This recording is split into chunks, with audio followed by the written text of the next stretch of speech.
வணக்கம். செல்வி அம்மாவின் கைவண்ணத்தில் இன்றைக்கி நம்ம பார்க்க போகிறது கேரட் அல்வா செய்கிறது எப்படின்னு.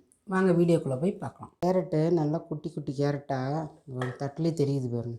சின்ன சின்னதாக 1/2 கிலோ கேரட்டாட்டு எடுத்து வச்சு வாங்கிட்டு வந்து அதை வச்சு தான் இந்த குட்டி குட்டி கேரட்டை வாங்கிட்டு வந்து துருவிட்டுக்கிறேன். துருவிட்டு அல்வா செய்கிறது எப்படின்னு பார்க்கலாம். சீக்கிரமாக 1/2 கிலோ கேரட்டை துருவி எடுத்துட்டேன். அந்த மெல்லிசான இதில் துருவினங்காட்டி பாருங்கள் எவ்வளோ சன்னஞ்சன்னமாக இருக்குது. இனிமேட்டு இதில் வச்சு அல்வா செய்யலாம். அடுப்பத்தை வச்சு பேன் வச்சுருக்கிறேன்.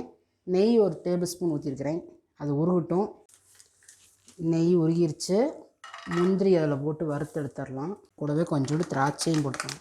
ரொம்ப விட்டால் கருகி போயிடும் முந்திரி சீக்கிரத்தில், அதனால் போட்டுக்கலாம். இது அப்படியே திராட்சை நல்லா பஃப்னு வரும். முந்திரி திராட்சையை வறுத்து எடுத்து வச்சுட்டேன். அந்த மிச்சம் இருக்கிற நெய்யிலேயே இந்த கேரட்டை போட்டுக்கலாம்.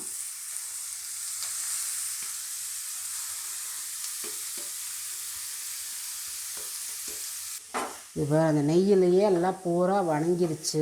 அந்த ஈரப்பதமெல்லாம் போகட்டுன்னு கொஞ்சம் நல்லா வணக்கிடலாம். அந்த நெய்யெல்லாம் அப்படியே இழுத்துக்கும். நல்லா நெய்யிலேயே இது பண்ணங்காட்டி கம்மன்னு எவ்வளோ வாசம் நல்லா வருது. பாலை காய்ச்சி ஆற வச்சு நான் பாலை ஊற்றுறேன்.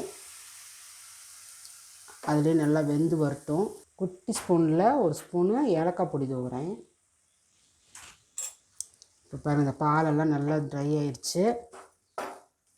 இப்போ வந்து சர்க்கரை போட்டுக்கலாம். சர்க்கரை ஒரு 200 கிராம் சர்க்கரையாட்டம் எடுத்து வச்சுருக்கிறேன். அதையும் போடுறேன்.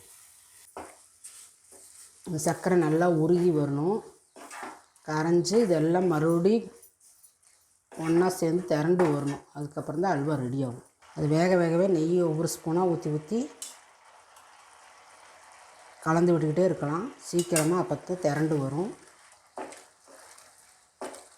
இது கேரட் அல்வானால கேரட்டே ஆரஞ்சு கலரில் அழகாக இருக்கும்.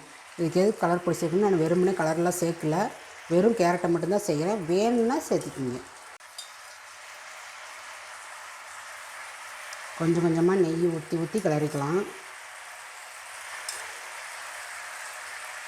அப்படியே ஊற்றவும் கிளறவும் அது நல்லா அல்வா வந்து நல்லா இதாக வரும். ஒட்டவே ஒட்டாது கொஞ்சம் கூட.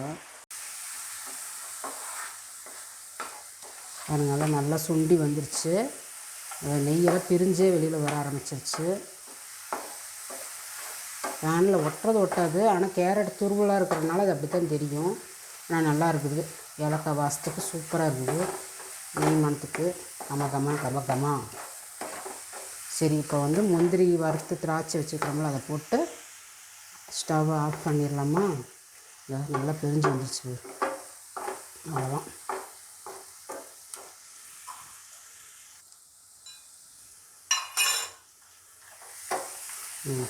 அடுப்பு ஆஃப் பண்ணியாச்சு.